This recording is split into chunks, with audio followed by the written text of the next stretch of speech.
Care e diferența dintre oamenii de succes și cei care eșuează? Să fie oare coeficientul lor de inteligență? Sau poate familia în care s-au născut? Să fi fost școala în care au studiat? Sau poate norocul pe care l-au avut în viață? Sunt Sebastian Băduva, profesor de business și antreprenor în serie. Bazat pe experiența și studiile pe care le-am făcut, diferența principală dintre oamenii de succes și cei care eșuează este mentalitatea. Toate celelalte sunt importante, însă niciuna nu se compară cu importanța mentalității sau a gândirii. Ca urmare, în acest video educațional aș vrea să răspundem împreună la 3 întrebări. Numărul 1, ce este mentalitatea? Numărul 2, ce impact are mentalitatea asupra vieții mele? Și cel mai important, numărul 3, cum pot să-mi îmbunătățesc mentalitatea? Hai să începem. Ce este mentalitatea? Mentalitatea este tiparul meu de gândire. În termeni moderni, este softul meu mental. Corpul este hardul, iar mintea îmi este softul. Mentalitatea reprezintă perspectiva mea, punctul meu de vedere, paradigma. Unii experți spun că mentalitatea este asemenea unor ochelari prin care vedem lumea, prin care interpretăm realitatea. Este ceea ce eu consider a fi normal. Sunt valorile mele, cultura mea, năzuințele mele. Sunt multe alte lucruri pe care le-am putea povesti despre mentalitate, însă vreau să subliniez doar 2 chestiuni. În primul rând, pentru cei mai mulți dintre noi, mentalitatea are o predispoziție negativă. În alte cuvinte, vei găsi mult mai multe mentalități negative decât pozitive. Tocmai de aceea, oamenii de succes sunt minoritari în viață. Asta pentru că fiecare dintre noi avem în lăuntrul nostru o atracție înspre rău și trebuie să ne disciplinăm să facem lucruri bune. Nu doar atâta, însă și experiența și influențele externe a celor mai mulți dintre noi au fost negative. Ca urmare, nu e o surpriză că avem o mentalitate negativă. În al doilea rând, cei mai mulți dintre noi nu ne putem da seama cu adevărat dacă mentalitatea noastră este negativă sau chiar destructivă. De cele mai multe ori ne dezvoltăm scuze și justificări. Așa am moștenit din familie. Așa am învățat la școală. Așa sunt toți cei din jurul meu.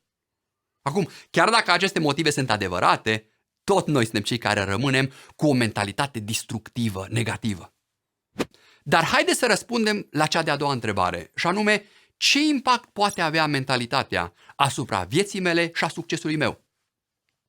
Spunea cineva odată că viața este compusă din 5%, ceea ce ni se întâmplă, și 95% cum aleg să reacționez la ceea ce mi se întâmplă.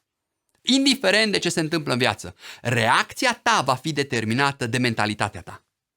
Știați că în proporție de 90%, oamenii care câștigă bani mulți la loterie, în aproximativ 5 ani de zile, își revin la starea lor financiară inițială?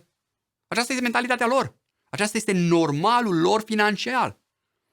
În contrast, oamenii care au o mentalitate constructivă reușesc niște lucruri incredibile, în ciuda multor obstacole.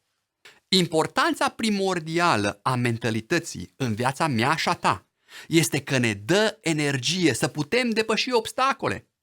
Mentalitatea ne poate ajuta să ne ridicăm atunci când am căzut. Dar haideți să încheiem acest filmuleț prin a răspunde la întrebarea principală, și anume, cum poți să-ți îmbunătățești mentalitatea?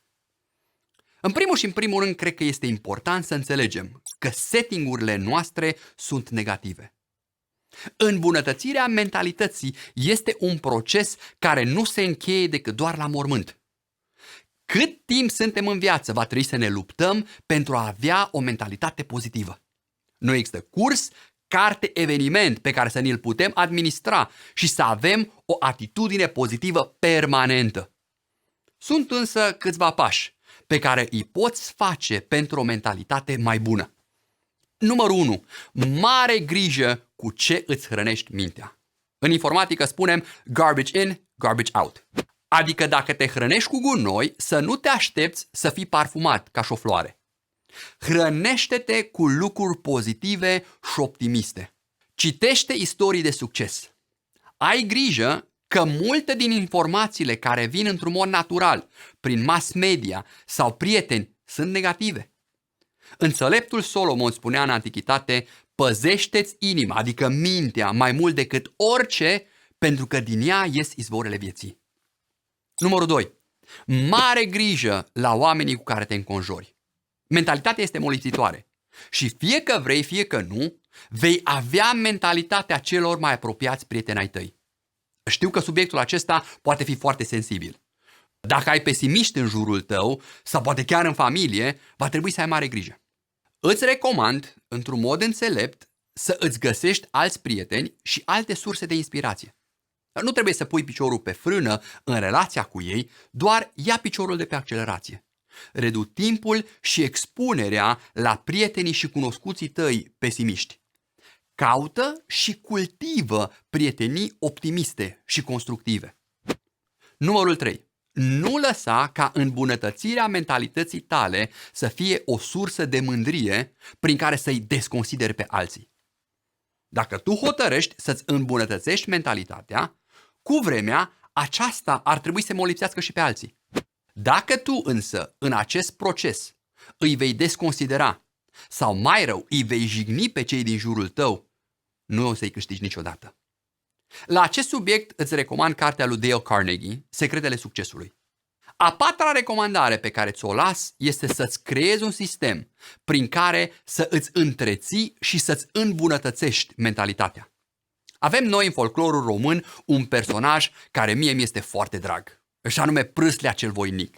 Ne spune legenda că Prâslea a mâncat mere de aur pentru că a dormit între țepuși.